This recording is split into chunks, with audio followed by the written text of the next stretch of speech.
All right. Okay. So this is like the live room now. And you can see the timer on the bottom left, right? Not yet.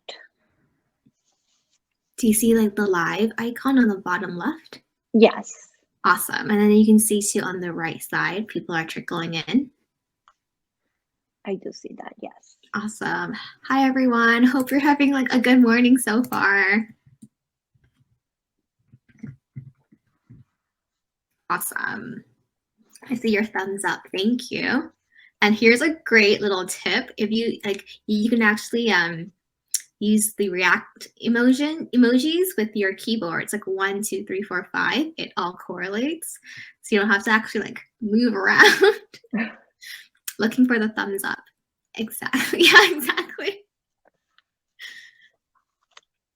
We'll just give everyone a couple more minutes to come in, and then we'll start promptly at 11:35. So another minute.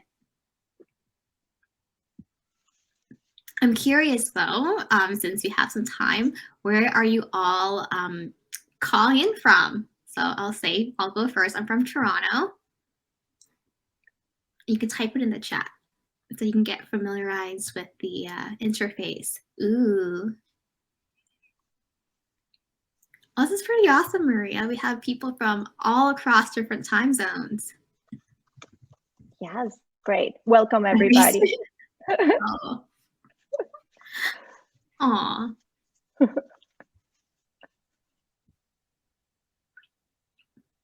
All right, so I guess it's time to start.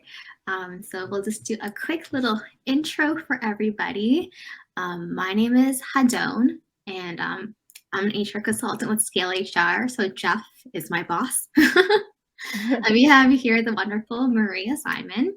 Maria is the co-founder of Changing the Conversation, also the VP of DE&I at CFW Careers and board co-chair at Mixteca. She's a leader who's committed to intersectional gender inclusion in the full spectrum of DEI. But outside of work, she's a yoga practitioner, so it's pretty awesome. So welcome everybody for Maria.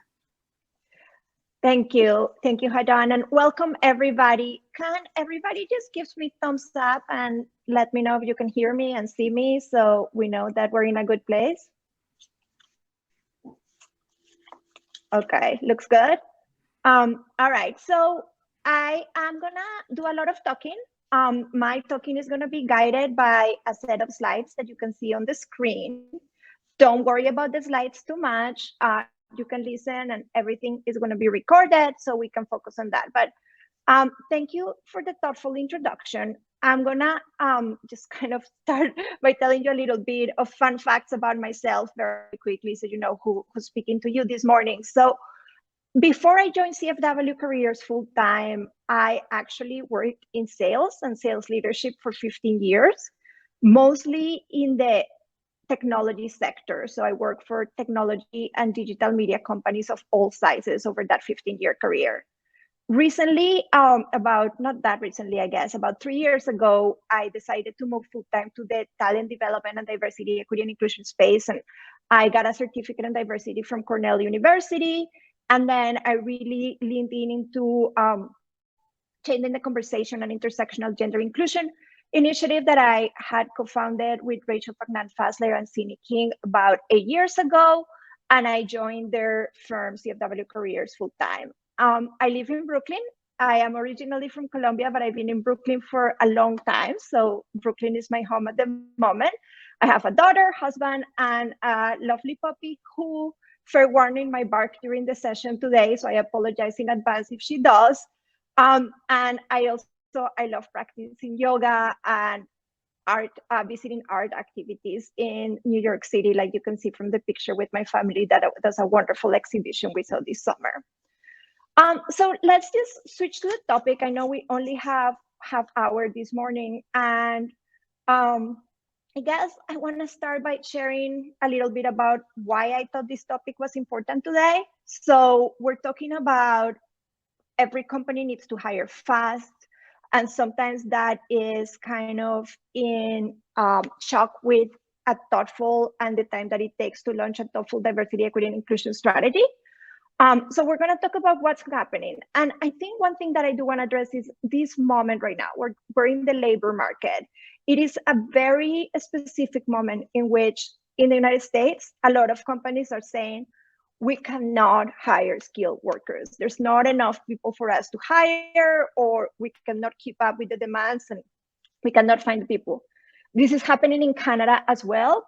A lot of entrepreneurs, startups, technology companies are having a hard time finding labor. There's labor shortages. And then we are also hearing things about tech companies. They're in this incredible talent war. They're hiring so fast. There's no end in sight. What do we do as talent professionals to reconcile all that with our desire to build teams that are diverse, that are inclusive, that have equity in mind, and that also serve the needs of our business? And I know that in the first session this morning, many of you heard about the Great Resignation and a lot of the reasons of the Great Resignation. So this is a complex topic, but it is what's top of mind for many of us right now. So this is why I thought this session could be relevant, and hopefully by the end of the session, you leave with some very actionable strategies that will help you reconcile both. So moving on here, what I'm also seeing, aside from what's in the headlines and what's in the news and sort of this particular historical moment, is that many companies are sort of launching interview processes or doing interview processes that are getting increasingly complicated for both sides, both for the hiring company as well as for the candidates. So we're gonna launch a quick poll here. I will be curious to see where people are in terms of their interview processes right now and when it comes to talent. So you could just take a couple seconds to answer the poll. That will be great. And then we can talk a little bit more about this.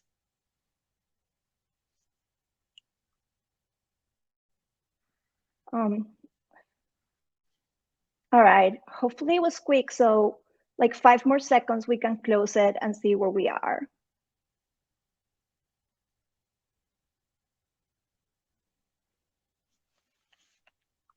Okay, Hadon, do you want to go on ahead and close it and we'll see the results? Oh, I love to see these results. So straightforward, almost 88% of you have a straightforward, no more than 3 steps in the interview process. That is really wonderful to hear, because I do think that when we have very complicated interview processes that demand that candidates go through extensive panels, that they go through presentations, that tends to favor a certain type of candidate that has the time and the availability and that doesn't have other sets of responsibilities. But also it sort of affects the ability of a company to hire fast and with agility and to have consistent processes and the rigor that it takes to reduce bias. So very glad to hear that for most people here, that is something that is a straightforward process. And so what the other thing that I'm seeing in the market, and this is something that we see every day as talent professionals and as recruiters, is what are companies looking for in a professional, whether that's a sales professional, a leader, an engineer. We typically ask, what will make a person successful in the role? What does an ideal candidate look like? And we always hear the same sort of subjective and not skill-based feedback and description of the person that will thrive in a role and that will sort of be successful. So what do we hear? We hear they have to be polished, they have to be professional, they have to be hungry, they have to have degrees for a certain university, they have to have a certain amount of years of experience. And to us who hear it from different companies all day long, it's often something like everybody's looking to hire the same person. Everybody's looking for the same type of candidate that comes from a very similar background. And this is creating the pipeline problems that we're hearing and seeing. So we want to encourage you, and I will encourage you during this presentation to explore alternatives and explore alternative strategies here on the type of candidate and person that you're going to hire. But I don't know if this is something that you've experienced when you talk to your hiring managers or when you're launching your talent strategy or making your hiring plan for next year. Is, are we all trying to hire the same person that has the same set of characteristics? Are they an extrovert? Are we valuing analytical right side of the brain type of intelligence? Are we valuing a certain age group and the skill sets that come from each group? Are we valuing the characteristics of a specific race, ethnic group, or gender? Or are we sort of widening that door to give equal opportunity to everybody? So that being said, there are a set of terms and a set of words that we very often hear as feedback during interview processes that we really wish will go away, will disappear. And the first one is culture fit. We very often, when a candidate gets rejected after an interview process, hear they were not a culture fit. What does culture fit mean? Culture fit is perhaps the most subjective term that you can give somebody. It means something different for everybody. It means something different for every culture. And hiring by culture fit leads to the most homogeneous type of cultures. So what should you focus instead? Well, let's replace culture fit with culture add. This is a term that I love because what is a culture add? A culture add is a person that brings a different perspective to an organization, is a person that can help you resolve some of the blind spots, and is a person who can help your organization evolve for the better with time. They're bringing that different perspective, they're offering a different point of view, and that has a snowball effect over time. Experience. Oh, so this one is sort of a pet peeve of mine because everybody's trying to hire the same person with the same type of experience, whether that's life experience, lived experience, or professional experience. And I do understand that when you bring in somebody to a team, you're looking for a certain skill set and you want them to start contributing as fast as possible to that team. But the problem is, if we focus too much on experience, we are only going to give opportunities to the same people over and over again. And there are many reasons why we will be better served by expanding that idea of experience. And I'll tell you a story here. When our firm was founded, CFW Careers was started by David King in the early 70s. He was kind of a pioneer on the idea that women could be great salespeople. And so he started talking to a lot of large companies in the US about bringing in women to their sales force. And he finally convinced a big company, a Fortune 500, to hire 10 saleswomen. And the hiring manager, who was a man in the early 70s, said, okay, David, we're ready. We have 10 spots, bring us 10 women, and we will hire them. The only requirement is that they need to have 10 years of experience each. And this was 73, 74. So did this woman ever had a chance if the requirement was that they had 10 years of experience in what we call today enterprise sales, back then executive sales? So what do we shift experience to? Let's shift experience to potential. Let's hire for potential. And something that I would really like to encourage companies to do is, let's look at potential, and then let's sort of set up processes that help that potential thrive, whether that's training resources, coaches, 90-day onboarding plans, mentorships. If we look at people not only for what they've done, but for what the potential that they have, and then we support them and we offer growth strategies within that potential, then we're going to be able to build more diverse teams and teams where everybody can thrive.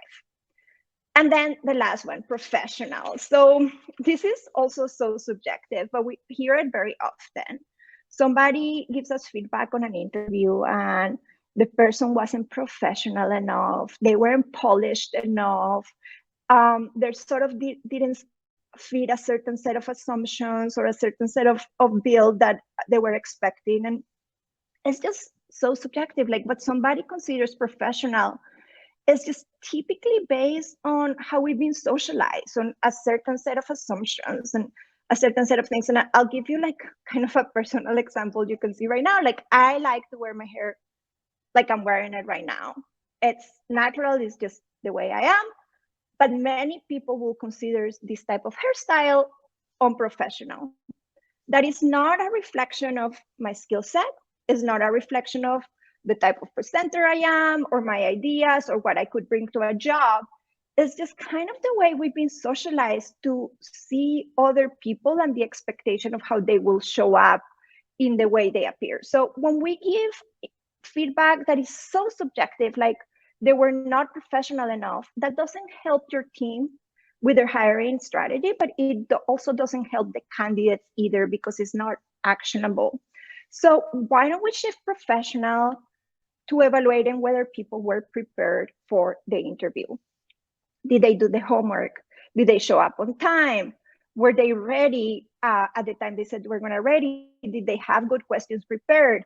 Did they do the research? Did they prepare some examples? Were they able to answer my questions in ways that made sense for what I was asking?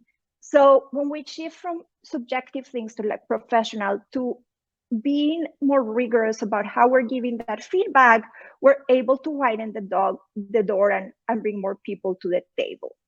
So far, those are a lot of things that we hear that we kind of would like to shift, and then more things. So more things that happen that we would love to shift. So here's what I'll say: alto, stop. Let's press the pause button on some of the strategies that we see very often implemented by talent teams at companies that, while they could be very valuable and they certainly have a place in talent strategy, should be handled with care. And I'm going to say this: I recognize that some of these will be a little controversial and some of these will give us room to talk and ask some questions after the session. But what I want to encourage you to is not completely eradicate these strategies, but to handle them with care. So the first one, internal referrals. Many companies have incentives for employees to refer candidates. Sometimes they're financial incentives, sometimes there are other types of incentives, but many companies hire through internal referrals. And what's the issue with this? Well, the main issue with this is that hiring mostly by referrals leads to extremely homogeneous cultures. And we see this in tech startups all the time. They need to build teams. People refer their friends. They end up with a culture that is extremely homogeneous. Then they ask themselves, what happened? We have no women engineers. We need to bring some women engineers ASAP. And then we're in firefighting mode. But think about it. This makes sense. If you think about your group of friends tend to be people who maybe have similar backgrounds, whether they're professional or educational backgrounds, maybe have the same socioeconomic background, similar ideas, right? So when you refer from the same group of friends, that leads to a lot of people who come from a very similar background. Groups of friends tend to be very homogeneous. Now, I know there are exceptions to this. This is none of this is an absolute, but it is kind of a tendency that we see. So you're implementing an internal referral strategy. There are processes and some rigor, and we're going to talk about that in a little bit, that can help you. But we're going to launch another poll here. I am curious about a specific sort of strategy that companies could use during interview processes that could help mitigate this. Actually, sorry, we're going to hold on that poll till the next slide. I am a little bit ahead of myself. I look at the clock and got ahead of myself. Let's talk a little bit more about some of these other strategies that should give you pause. So the other strategy that should give you pause is internal promotions. And this is perhaps one of those bullet points where I say, okay, this is going to create a lot of controversy. So I am not saying that promotions and internal promotions are negative. Offering career paths and offering internal growth is extremely important. But what's the issue with that? The issue with that is that most internal promotions don't actually follow a process. So they end up being subjective. They end up being relationship based. They end up giving the promotion to whoever was at happy hour and was able to pitch the manager a new idea. They end up going to somebody who maybe had the time to, or the seat at the table to build relationships. So career paths, growth, training, support for employees, all great ideas, as long as they follow a transparent and open process and they are not subjective. A friend shouldn't be promoting their friends. A manager shouldn't be promoting somebody they spend time with after hours. Great if they do, as long as there's also a process to back up that reason.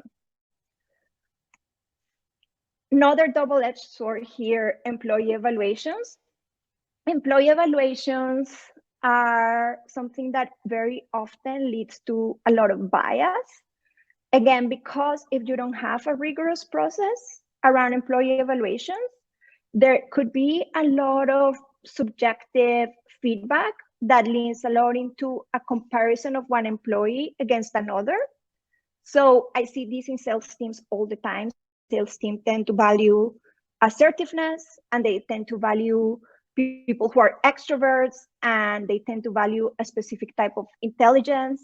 And when employee evaluations come, a lot of those are done pinning and comparing one employee against the other around sort of those intrinsic behaviors that could be a little bit subjective.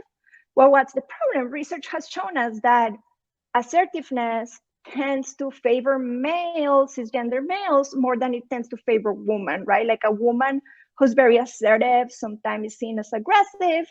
A man who's very assertive sometimes is seen as a leader. And again, none of this is an absolute, it's just kind of generalization around what the research has shown over the years. But when you're comparing people in an employee evaluation and you're not basing it just in objective things like KPIs, company goals, and results, it opens up the door for a lot of bias. So employee evaluations, and especially if they're going to be tied to talent strategy in the sense of creating a pipeline of talent for promotions, should also be handled with a lot of care.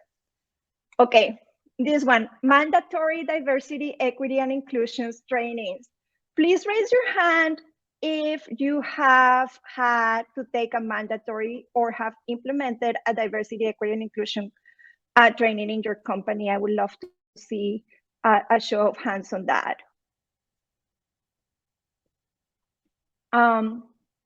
So we can spend all day talking about these. I am going to sort of be very clear. The research, the bottom line is mandatory diversity, equity, and inclusion initiatives don't work. This is well researched, well documented.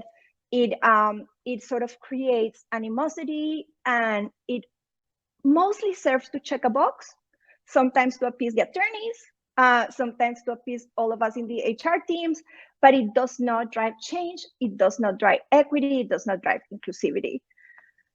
This has been really well researched, and I don't want to spend, I could spend a lot of time on this point. I don't want to sort of hijack the presentation and just talk about this. If you want to contact me about the presentation, I can send you some of the papers that have been recently published around these. There was one that was actually a very interesting study that was published by some researchers of the University of Pennsylvania and the Harvard School of Business, and it was some research conducted with MBA students in which they tried to mimic kind of a Silicon Valley tech startup environment where students were asked to pitch some ideas, and they were sort of grouped. One, they were allowed to choose who they were in their group, they were creating their startup, and they were sort of pitching it to investors. And the other groups were created through an algorithm. And they looked to see if forced diversity was going to improve performance in any kind of way. It was like going to improve the climate amongst those groups. And the results were very clear. It didn't, because these initiatives cannot be forced, cannot be mandatory. They need to be part of a bigger, more holistic strategy. Lots to talk about here. I'm sure you're going to have questions. I'm going to give you my email address after the session. Feel free to contact me if you want to see those studies. But for now, what I'll leave you with is tread lightly when it comes to mandatory DEI training. And then the last one, employee resource groups. At CFW Careers and at Changing the Conversation, we spend a lot of time talking to ERG leaders. especially women in technology and women in sales, and a lot of them who also happen to be women of color. And we have sort of came to an understanding that while these spaces where people can connect with each other and where they can openly share what they're experiencing are extremely important, we have sort of come to learn that sometimes they could really be resource intensive, exhausting, and distracting for people who might already be struggling to gain a seat at the table. So if you do have ERGs, it is very important that those ERGs are well-resourced, supported by executive sponsors, and ideally tied into a person's KPIs, performance objectives, reviews, and that they do offer a path for those people to develop the skills, develop their potential, gain experiences that we're going to help them grow with your company. So some things to think about if you are using any of these strategies at your company right now, take a look. Are they rigorous? Do you have processes in place to mitigate bias?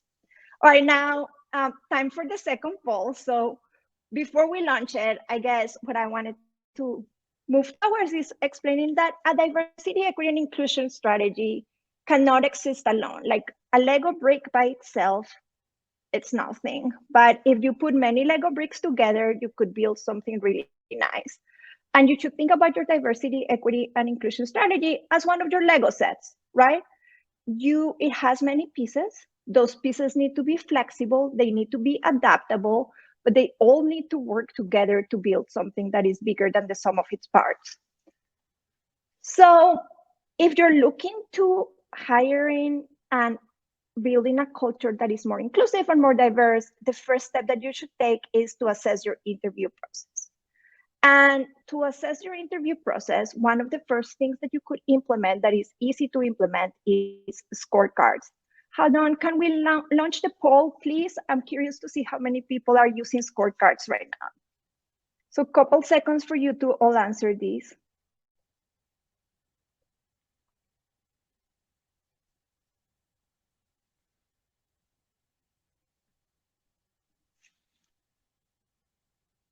Okay, we can close it. Hopefully everybody had a chance to answer. It was a yes or no question. We'll see what people are doing here. So let's go ahead and close it, please. Okay, so 60% are not using interview scorecards. If you want to see an example of an interview scorecard, our team can help you with an example of how you could implement this. So email me after the session. Happy to share that with all of you. I'll put my email on the screen at the end of the session. Let's go back to the presentation and let's talk a little bit more about what these are. So an interview scorecard is something that ideally every interviewer in a process should be using. It should be the same for every interviewer, and it's a way to pre-agree on a set of skills that you're going to be evaluating for. It mitigates bias, it mitigates subjective feedback. Run a holistic search. So what do we mean by this? Always cast a wide net. Don't focus on hiring the same person over and over again, but also take the three-prong approach. And what's that three-prong approach in a holistic talent search? Focus on your attraction strategy. What is your company putting out there to attract candidates? What does your website look like? What does your job description look like? What type of pictures are you showing people? What are your Glassdoor reviews like? Focus on the hiring process. We've talked a lot about this. Rigor on that hiring process, minimizing things that could lead to bias. And then focus on retention. Retention could help you not always being in this sort of fire drill mode where you always have to bring and hire new people. Mitigating bias. So mitigating bias in the interview process is extremely important to being able to build a diverse team. How do you do that? You standardize processes across the board for every single position in the same team. You are rigorous on the way that you get feedback, both from hiring managers and candidates, whether they got hired or not, could give you a lot of insight into your hiring process. So make sure that you have a process to get feedback from every single person that interviews with your company. And then follow the Rooney Rule. I don't know how many people are familiar or not familiar with the Rooney Rule. It comes from the world of the NFL, the world of football, a world that is a little bit confusing to me, but I do think the Rooney Rule could be very valuable. The Rooney Rule is not a diversity quota. It's not a guarantee to give preference to a certain type of group when hiring. What it is offering a fair chance that mitigates bias. So it means that if you are having a slate of candidates, you should include at least 2 or more candidates from each of the diversity categories that you're considering for that position. It is a great way to mitigate bias. The research has also proven this. So for example, if you're interviewing 6 candidates and you want to make sure that you are giving women a fair chance to that position, make sure that there are at least 2 women in that slate when you're interviewing them. Be flexible. Flexibility could be also subjective, but be flexible in terms of considering hiring for potential and then supporting that potential with training strategies. As recruiters, we see companies spend a ton of money on recruiting and talent strategies and then sort of forget about the retention piece and the training and the support that employees need. So think about how you could shift maybe some of those resources into offering employees career paths, training, and helping them grow into their potential as leaders, as managers, as developing the sets of skills that are needed in the future, and how that might help you retain and grow a more diverse team with time. And then valuing a culture add. So this one it's kind of so interesting. We've all heard those kind of stories in the world of advertising and marketing where companies make a big mistake and they have to apologize. And then I always ask myself, gosh, who was in that room when that decision was made?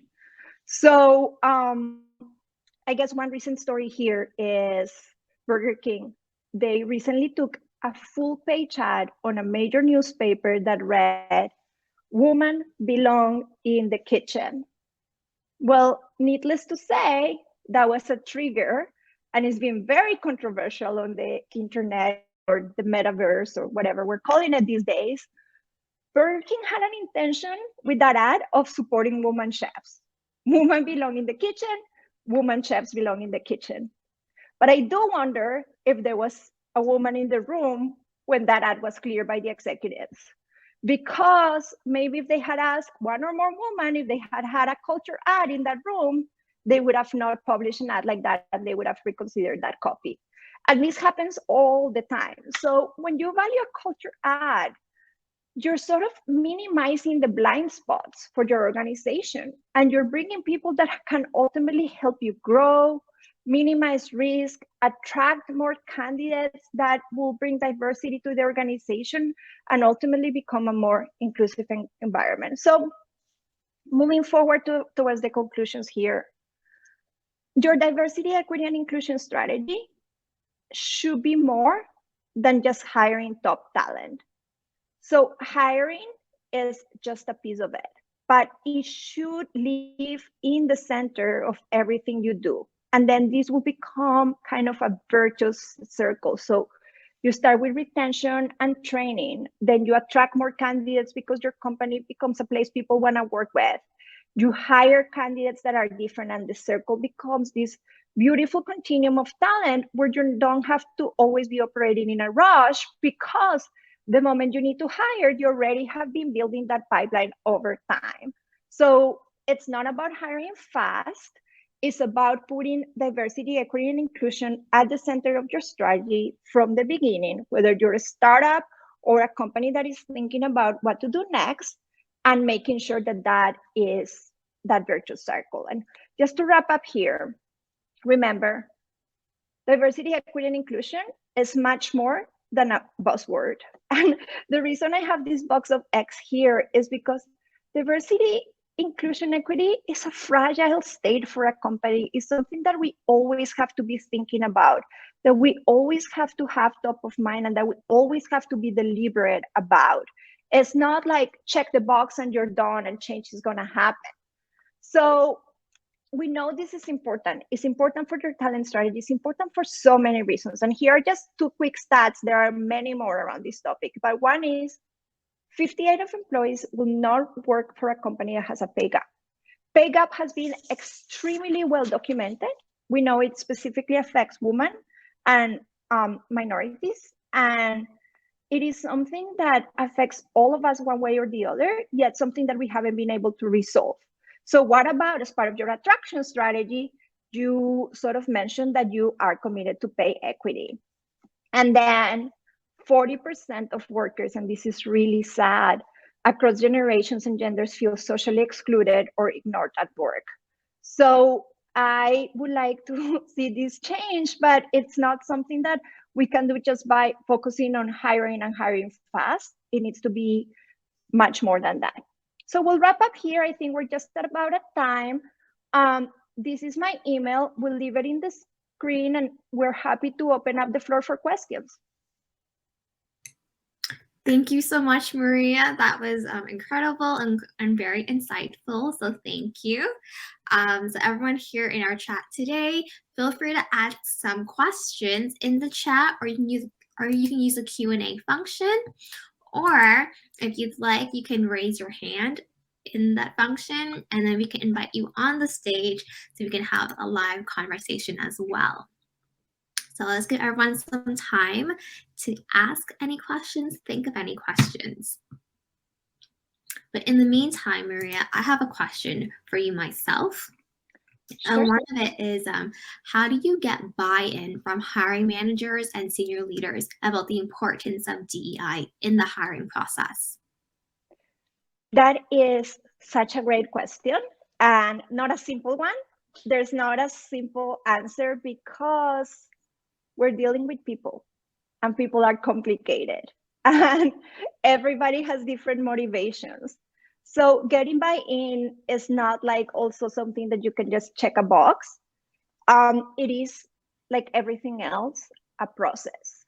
But I do think that if you, from the very beginning, make it clear to everybody that a commitment to diversity, equity, and inclusion is part of your company's DNA, is part of your company's values, and it's not something that you're going to compromise on.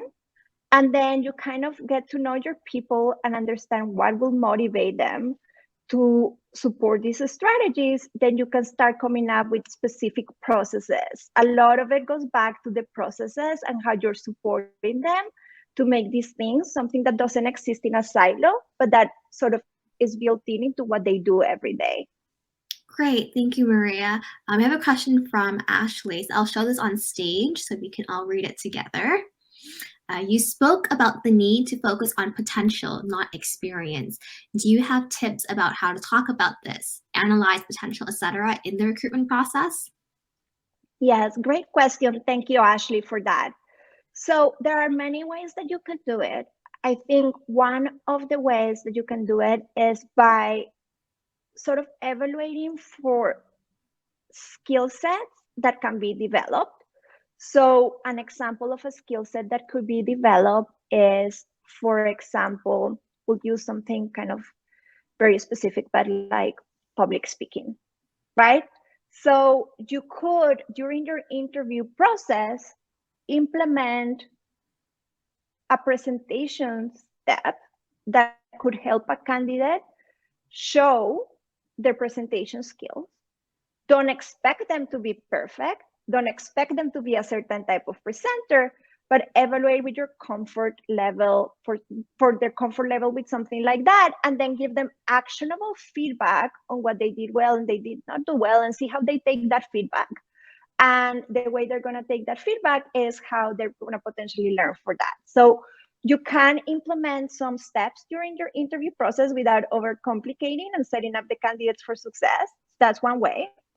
And then the other way to do it, and this is something that sort of we often recommend to our clients, is if you think somebody has potential and they might be really qualified for the job, you could actually talk to references before you make a decision to make an offer. So references are great because they help you understand what a person has done and how they've evolved throughout their career.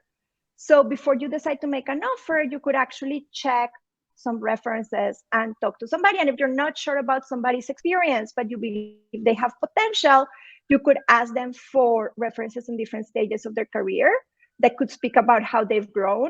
And then you could see how they have potential to grow in their company. So those are those two sort of strategies that occur to me right now, at the top of my head. Okay, that's great, Maria. Those are actionable tips. We have one last question. Thank you, Ashley. I'll mark that as answered. This is from Tanya. You mentioned in order to diminish bias, including the underrepresented groups in the interview, for instance, women candidates, women interviewers, how do you navigate reducing bias with other diverse aspects that are invisible? And to answer this question, Tanya, I don't know if you want to clarify what you mean by diverse aspects that are invisible, because it's a wide range of that spectrum. Or I could make an assumption that you're talking about perhaps things like cognitive abilities, type of intelligence, perhaps, right, neurodiversity. That's what I thought. If you're comfortable, Tanya, would you like to come on stage and just chat in the chat? Or I can just read your comments. Yeah, so okay. I actually see the comment. So Tanya's referring to sexual orientation, for example, or neurodiversity. Yes. Okay. So that's what I thought. I just wanted to clarify and not make an assumption. So Tanya, that is a great question. And yes, of course, it is much harder. I think this is where sort of process comes into place and is over time. So it's not hiring for reducing bias in a hiring process. It's not something that it's turning on a switch and can happen overnight, but it goes to building a culture where people can feel comfortable with who they are, and sort of slowly bringing those culture adds into the picture who can help you over time account for that. So if you are hiring people from different sexual orientations and you are also building a culture where they feel comfortable being who they are, then they're not going to be invisible anymore. So while you cannot necessarily ask the candidate who they are, you can make sure that people from different sexual orientations are included in every panel to give everybody a fair chance. And if your company is inclusive enough, this wouldn't be invisible. Neurodiversity, it's more complicated because sometimes this is more obvious or less obvious. I use during the presentation the example of extroverts. So in sales teams, extroverts are very valued, and very often if a person is not an extrovert, it's said that they didn't interview well. But introverts could bring a lot of value to a team that is harder to identify. But also you could make sure that if you're doing a panel, that you have people who might advocate for somebody who's an introvert, and you might have processes that say, hey, let them finish their thought, don't interrupt, or things like that. So Tanya, I'm sorry, I don't have an easy answer for you on this one, because like everything else, there's a lot of aspects to it, and it's not like something that can happen overnight. But I do think that this will get easier if you are also treating hiring as part of a larger DEI strategy. Awesome. Thank you so much, everybody, for your participation and just being so engaged in our conversation today. Tanya said it was perfect. Thank you to your answer. I think you're able to really help her out there. We're just at time, so I'm just going to wrap it up real quick. Maria's contact information is on the screen. I'll let Maria speak about that really briefly, and then I'll do the next steps. I'd love to hear from any of you. If you want to see a scorecard, email me. If you want to dive deeper or get some links to some of the research that I mentioned during the presentation, email me. If you just want to say hi, and email is a great way to contact me. Also, if you want to connect with me on LinkedIn, that's also a great way to stay in touch. Thank you for attending today. I'm honored to be able to share this space with all of you.